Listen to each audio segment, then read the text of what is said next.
Welcome to MiConvert. In this tutorial, I will show you how to convert PTS files to X format, completely free and online. Open your browser and search for PTS to X MiConvert.com. Click on the first result to go straight to the converter.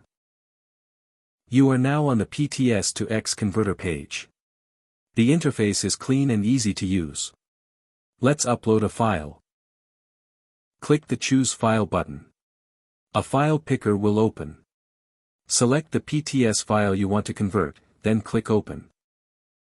Your file is loaded and ready. You can see the file name, size, and destination format. Click Convert now to start the conversion. The conversion is in progress. You can see the progress bar moving.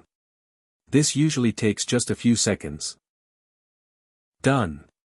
Your file has been successfully converted. Click Download to save the X file to your computer. That's it. Visit MiConvert.com for more free conversion tools. Subscribe for more tutorials. Thanks for watching.